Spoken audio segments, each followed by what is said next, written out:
Waste disposal ಸಂಬಂಧಪಟ್ಟ ಹಾಗೆ ನಾವು ಭೇಟಿ ನೀಡಿದಾಗ ಆರ್ಕೆಎಂ ಪ್ರೈವೇಟ್ ಲಿಮಿಟೆಡ್ ಒಂದು ಮತ್ತೆ ಸತ್ಯದೀಪ್ತ ಫಾರ್ಮಾಸ್ಯೂಟಿಕಲ್ಸ್ ಇದೆರಡು ಕಾರ್ಖಾನೆಯವರು ವೇಸ್ಟ್ ಡಿಸ್ಪೋಸಲ್ಸ್ನ ಸರಿಯಾಗಿ ಮಾಡ್ತಾ ಇಲ್ಲ. ಮತ್ತೆ ನಮಸ್ಕಾರ, ನೀವು ನೋಡ್ತಾ ಇದ್ದೀರಿ ಜಯಸಿಂಹನಗರ್ ನ್ಯೂಸ್ ಚಾನೆಲ್. ನಾನು ನಿಮ್ಮ Anil Kumar M Shinde. Red list ಕಾರ್ಖಾನೆಗಳ ಮೇಲೆ ಅಧಿಕಾರಿಗಳು ದಿಢೀರನೆ ಪರಿಶೀಲನೆ, ಕಾನೂನು ಬಾಹಿರ ತ್ಯಾಜ್ಯ ವಿಲೇವಾರಿ ತನಿಖೆ ಆರಂಭ. ಭೇಟಿ ನೀಡಿರುವ ಪ್ರಮುಖ ಕಾರ್ಖಾನೆಗಳಲ್ಲಿ RK chemical private limited, Satyajit pharmaceutical chemical, Virupaksha organics, Karnataka paper India limited, Radson laboratory limited, ಸ್ಟಿಂಗ್ ರೇಸ್ factory, Lakshmi Durga drugs and industrial limited, Kore chemical. ಈ ಕಂಪನಿಗಳಲ್ಲಿ ತ್ಯಾಜ್ಯ ವಿಲೇವಾರಿ ಲೋಪಗಳು 2 ಕಾರ್ಖಾನೆ ಗಂಭೀರವಾಗಿ ಉಲ್ಲಂಘನೆ ಮಾಡ್ತಾ ಇದೆ. Arch camp private limited, Satyadeep pharmaceutical ಕಾರ್ಖಾನೆ, RCM ಕಾರ್ಖಾನೆಗಳು. ಅದರಲ್ಲಿ ಸತ್ಯದೀಪ್ ಕಾರ್ಖಾನೆ ಪ್ರಕರಣ, ಕಾರ್ಖಾನೆಯವರೇ ಹೇಳಿದ ಪ್ರಕಾರ ಅವರು ದಿನಕ್ಕೆ 1 ರಿಂದ 1.5 ಮೆಟ್ರಿಕ್ ಟನ್ ತ್ಯಾಜ್ಯ ಉತ್ಪಾದಿಸುತ್ತಾರೆ. ಆದಷ್ಟು ಪ್ರಮಾಣದ ತ್ಯಾಜ್ಯಗಳು ಕಳೆದ 5 ತಿಂಗಳಿನಿಂದ ಡಿಸ್ಪೋಸಲ್ ಮಾಡದೆ ಕಾರ್ಖಾನೆ ಆವರಣದಲ್ಲಿ ಸಂಗ್ರಹಿಸಿಟ್ಟುಕೊಂಡಿದ್ದಾರೆ. ತ್ಯಾಜ್ಯ ವಿಲೇವಾರಿ Kalyana Karnataka waste management system ಎಂಬ ಸಂಸ್ಥೆ ಇದೆ. ಅದು ಎನ್ವೈರ್ಮೆಂಟಲ್ ಡೆವಲಪ್ಮೆಂಟ್ ಡಿಸ್ಟ್ರಿಕ್ಟ್ ಎನ್ವೈರ್ಮೆಂಟಲ್ ಬೋರ್ಡ್ನಿಂದ ಅಪ್ರೂವ್ಡ್ ಆಗಿರುತ್ತದೆ. ಆ ಸಂಸ್ಥೆ ಸರಿಯಾಗಿ ಕಾರ್ಯನಿರ್ವಹಿಸದ ಕಾರಣ ತ್ಯಾಜ್ಯ ಹಾಗೆ ಸ್ಟಾಕ್ ಆಗಿ ಉಳಿದಿದೆ ಎಂದು ಕಾರ್ಖಾನೆಯವರು ಹೇಳುತ್ತಿದ್ದಾರೆ.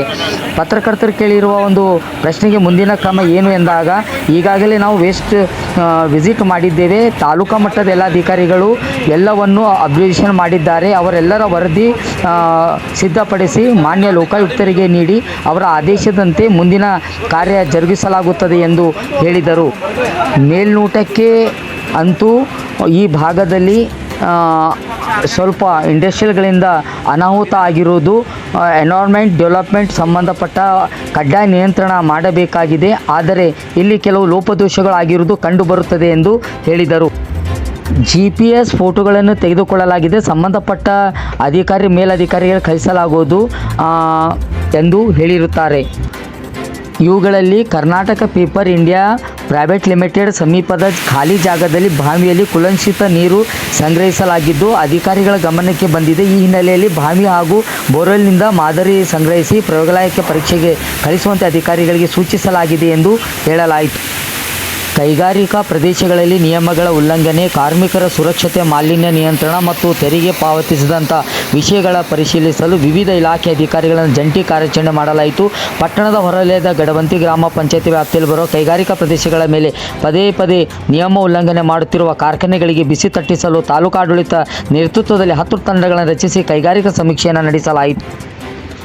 ಮಾಲಿನ್ಯ ನಿಯಂತ್ರಣ ನಿಯಮಗಳು ಉಲ್ಲಂಘಿಸಲಾಗಿದೆ ಎನ್ನುವ ಕಾರಣಕ್ಕೆ ಕರ್ನಾಟಕ ಕೈಗಾರಿಕಾ ಪ್ರದೇಶ ಅಭಿವೃದ್ಧಿ ಮಂಡಳಿ KIADB, ಕರ್ನಾಟಕ ರಾಜ್ಯ ಸಣ್ಣ ಕೈಗಾರಿಕಾ ಅಭಿವೃದ್ಧಿ ನಿಗಮ, ಪರಿಸರ ಮತ್ತು ಮಾಲಿನ್ಯ ನಿಯಂತ್ರಣ ಮಂಡಳಿ, ಕಾರ್ಖಾನೆ ಮತ್ತು ಬಾಯ್ಲರ್ಸ್ಗಳ ಇಲಾಖೆ, ತಾಲೂಕಾ ಪಂಚಾಯತಿ ಕಾರ್ಮಿಕರ ಇಲಾಖೆ, ಆರೋಗ್ಯ, ಜೆಕ್ಸಮ್, ಕಂದಾಯ, ಕೃಷಿ, ತೋಟಗಾರಿಕೆ ಇಲಾಖೆ, ಪೊಲೀಸ್ ಮತ್ತು ಅಗ್ನಿಶಾಮಕ ದಳ ಅಧಿಕಾರಿಗಳು ಈ ತಂಡದಲ್ಲಿದ್ದು ಕೈಗಾರಿಕಾ ನಿಯಮಗಳ ಅನುಸರಣೆ ಮತ್ತು ಕೆಲಸದ ಪರಿಸ್ಥಿತಿಯನ್ನು ಹಾಗೂ ದಾಖಲಾತಿಗಳು ಅಧಿಕಾರಿಗಳು ಪರಿಶೀಲಿಸಿದರು. ಇದೇ ಸಂದರ್ಭದಲ್ಲಿ ಪರಿಸರ ಸಂರಕ್ಷಣೆ ನಿಯಮಗಳನ್ನು ಉಲ್ಲಂಘಿಸಿದ ಹಲವು ಕಾರ್ಖಾನೆಗಳ ಲೋಪದೋಷಗಳು ಕಂಡುಬಂದಿವೆ.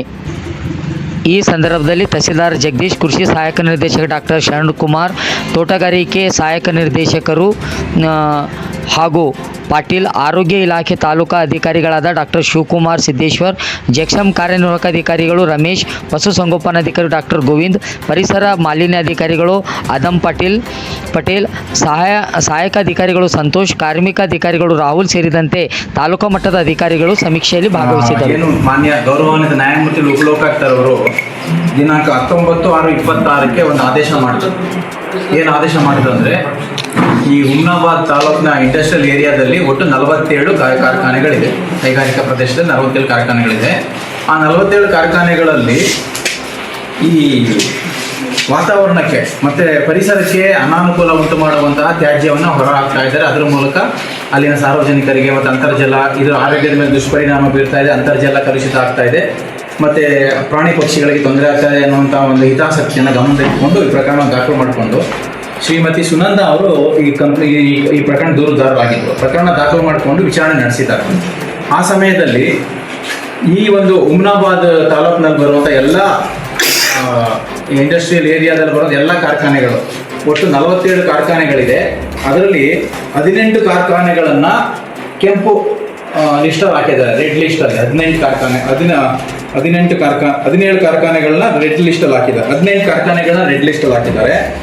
ಮತ್ತೆ 24 ಕಾರ್ಖಾನೆಗಳನ್ನು ಆರೆಂಜ್ ಲಿಸ್ಟಲ್ಲಿ ಹಾಕಿದ್ದಾರೆ. ಮತ್ತೆ 5 ಕಾರ್ಖಾನೆಗಳನ್ನು ಗ್ರೀನ್ ಲಿಸ್ಟಲ್ಲಿ ಹಾಕಿದ್ದಾರೆ.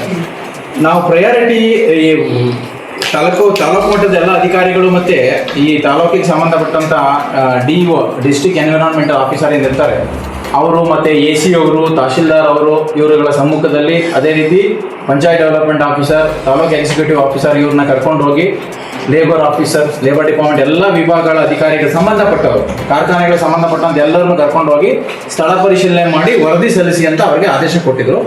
ಆ ಸ್ಥಳ ಪರಿಶೀಲನೆ ವೇಳೆಯಲ್ಲಿ ಕರ್ನಾಟಕ ಲೋಕಾಯುಕ್ತ ಕಲಬುರಗಿ ಬೀದರ್ ಘಟಕದ SP ಅವರು ಕೂಡ ಹಾಜರಿರಬೇಕು ಅಂತ ಸೂಚನೆ ಕೊಟ್ಟಿದ್ರು. ಅದ್ರ ಪ್ರಕಾರ ನಾನು ಇವತ್ತು ಇವ್ರ ಜೊತೆ ಭಾಗವಹಿಸಿದೆ.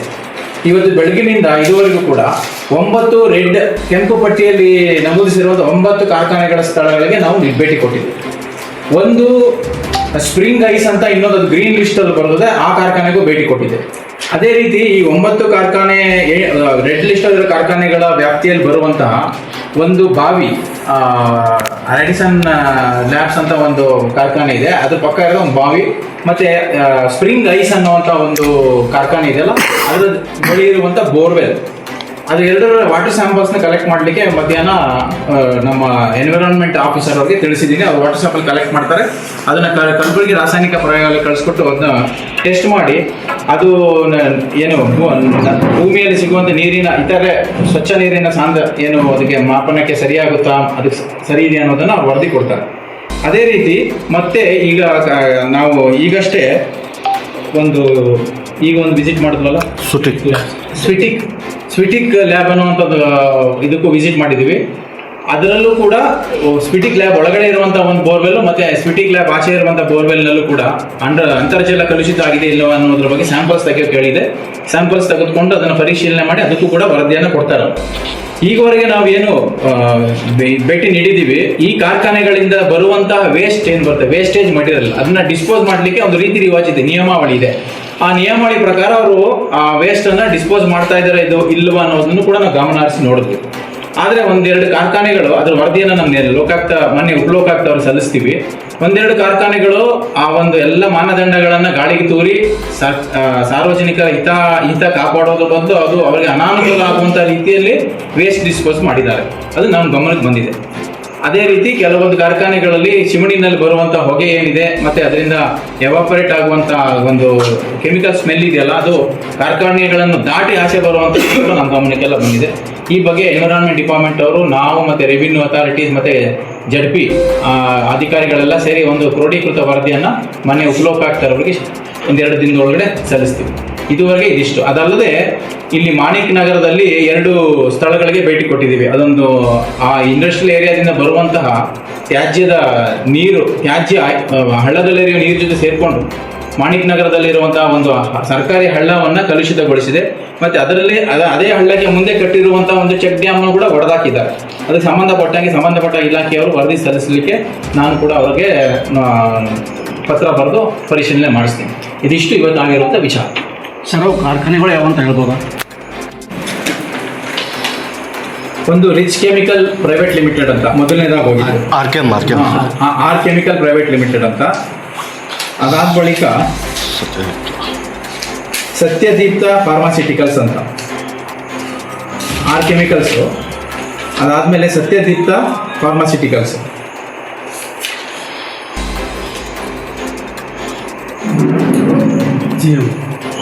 KST ಫಾರ್ಮಾಸ್ಯೂಟಿಕಲ್ಸ್ ಅಂತ 3ನೇದು ವಿಸಿಟ್ ಮಾಡಿದ್ವಿ. ಅದಾದ ಬಳಿಕ ಕರ್ನಾಟಕ ವಿರೂಪಾಕ್ಷ ಆರ್ಗ್ಯಾನಿಕ್ಸ್ ಅಂತ ಒಂದೊಂದು ಕಾರ್ಖಾನೆಗೆ ವಿಸಿಟ್ ಮಾಡಿದ್ವಿ.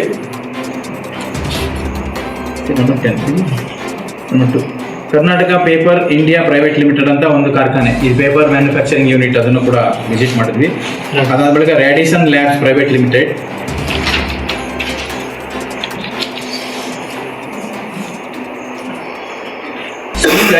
ಸ್ಪ್ರಿಂಗ್ ಐಸ್ ಫ್ಯಾಕ್ಟ್ರಿ ಅಂತ ಅದೊಂದು ವಿಸಿಟ್ ಮಾಡಿ ಅದ್ರಲ್ಲಿ ಕೂಡ ಬೋರ್ವೆಲ್ ಸ್ಯಾಂಪಲ್ಸ್ ತಗೊಳ್ಳೋಕೆ ಹೇಳಿದೆ. ಈ ಏನಿದೆ ಈ Karnataka paper India private limited ಅನ್ನೋಂಥ ಕಾರ್ಖಾನೆ ಇದೆಯಲ್ಲ, ಅದ್ರ ಪಕ್ಕದ ಒಂದು ಖಾಲಿ ಜಾಗದಲ್ಲಿರೋ ಬಾವಿಯಲ್ಲಿ ಕಲುಷಿತವಾಗಿರೋ ನೀರು ಸ್ಟಾಕ್ ಆಗಿದೆ, ಅದ್ರ ಸ್ಯಾಂಪಲ್ಸ್ ತೆಗಲಿಕ್ಕೆ ಹೇಳಿದೆ. Lakshmi Durga drugs and industries private limited ಅಂತ ಒಂದು ಲಕ್ಷ್ಮೀ ದುರ್ಗಾ ಡ್ರಗ್ಸ್ ಕೂಡ ವಿಸಿಟ್ ಮಾಡಿದ್ವಿ. ಅದು 5ನೇ ಸೀರಿಯಲ್ ನಂಬರಲ್ಲಿದೆ. ಅದಾದ ಬಳಿಕ ಕೋರೆ ಕೆಮಿಕಲ್ಸ್ ಅಂತ ಇದ್ರದ್ದು ಕೂಡ ವಿಸಿಟ್ ಮಾಡಿದ್ವಿ. ಅದು ಈಗ ಸ್ವಿಟಿಕ್ ಲ್ಯಾಬ್ಸ್ ಪ್ರೈವೇಟ್ ಇಂಡಿಯಾ ಲಿಮಿಟೆಡ್ ಅದಕ್ಕೆ ಕೂಡ ನಾವು ವಿಸಿಟ್ ಮಾಡಿದ್ವಿ.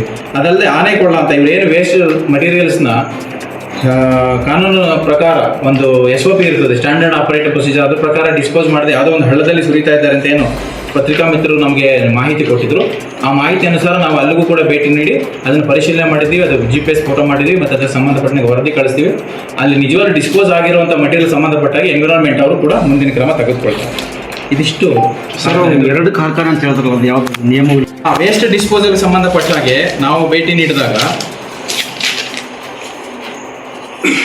RKM ಪ್ರೈವೇಟ್ ಲಿಮಿಟೆಡ್ ಒಂದು ಮತ್ತೆ ಸತ್ಯದೀಪ್ತ ಫಾರ್ಮಾಸ್ಯೂಟಿಕಲ್ಸ್, ಇದೆರಡು ಕಾರ್ಖಾನೆಯವರು ವೇಸ್ಟ್ ಡಿಸ್ಪೋಸಲ್ಸ್ನ ಸರಿಯಾಗಿ ಮಾಡ್ತಾ ಇಲ್ಲ. ಮತ್ತೆ ಈ ಸತ್ಯದೀಪ್ತ ಕಾರ್ಖಾನೆಯವರು ಪರ್ ಡೇ ಅವ್ರು ಹೇಳಿದ ಪ್ರಕಾರ 1ರಿಂದ 1.5 MT ಮೆಟ್ರಿಕ್ ಟನ್ ತ್ಯಾಜ್ಯ ಉತ್ಪಾದನೆ ಮಾಡ್ತೀವಿ ಅಂತ ಹೇಳ್ತಾ ಇದ್ದಾರೆ. ಅಷ್ಟು ತ್ಯಾಜ್ಯವನ್ನು ಕೂಡ ಅವರು ಕಳೆದ 5 ತಿಂಗಳಿಂದ ಡಿಸ್ಪೋಸ್ ಮಾಡಿಲ್ಲ, ಅಲ್ಲೇ ಇಟ್ಕೊಂಡಿದ್ದಾರೆ. ಡಿಸ್ಪೋಸ್ ಮಾಡಲಿಕ್ಕೆ ಕಲ್ಯಾಣ ಕರ್ನಾಟಕ ವೇಸ್ಟ್ ಮ್ಯಾನೇಜ್ಮೆಂಟ್ ಸಿಸ್ಟಮ್ಸ್ ಯಾವುದೋ ಒಂದು ಸಂಸ್ಥೆ ಇದೆಯಂತೆ, ಎನ್ವಿರಾನ್ಮೆಂಟಿಂದ ಅಪ್ರೂವ್ ಆಗಿದೆ. ಈ ಡಿಸ್ಟ್ರಿಕ್ಟ್ ಎನ್ವಿರಾನ್ಮೆಂಟ್ ಇದೆ ಬೋರ್ಡಿಂದ. ಅವರು ಸರಿಯಾಗಿ ಕಾರ್ಯನಿರ್ವಹಿಸದೇ ಇರೋದ್ರಿಂದ ಆ ವೇಸ್ಟ್ ಹಾಗೆ ಅವ್ರು ಸ್ಟಾಕಲ್ಲಿ ಇಟ್ಕೊಂಡಿದ್ದಾರೆ ತಿಳಿದು. ಸರ್, ಈಗ ಮುಂದಿನ ಕ್ರಮ ಏನು ನಾವು ವಿಸಿಟ್ ಮಾಡಿದ್ದೀವಿ, ಇದಕ್ಕೆ ಸಂಬಂಧಪಟ್ಟಂಗೆ ತಾಲೂಕು ಮಟ್ಟದ ಎಲ್ಲ ಅಧಿಕಾರಿಗಳು ಅವರವರ ಏನೇನು ಅಬ್ಸರ್ವ್ ಮಾಡಿದರೆ ಎಲ್ಲವನ್ನು ಕೂಡ ಒಂದು ವರದಿ ರೂಪದಲ್ಲಿ ನಾವು ಅದನ್ನು ಸಿದ್ಧಪಡಿಸಿ ಮಾನ್ಯ ಉಪಲೋಕಾಯುಕ್ತರು ನಮ್ಗೇನು ಆದೇಶ ಕೊಟ್ಟಿದ್ದಾರಲ್ಲ ಅವರಿಗೆ ಅದನ್ನು ಸಲ್ಲಿಸ್ತೀವಿ. ಮುಂದಿನ ಕಾರ್ಯವನ್ನು ಅವ್ರು ಜರುಗಿಸ್ತಾರೆ. ಸರ್, ಈಗ ಒಟ್ಟಾರೆ ಮೇಲ್ನೋಟಕ್ಕೆ ನಿಮ್ಗೆ ಏನು ಮೇಲ್ನೋಟಕ್ಕೆ ಈ ಭಾಗದಲ್ಲಿ ಒಂದು ಏನು ಇಂಡಸ್ಟ್ರೀಸ್ ಇದೆಯಲ್ಲ ಅದರಿಂದ ಸ್ವಲ್ಪ ಅನಾಹುತ ಆಗ್ತಾ ಇದೆ.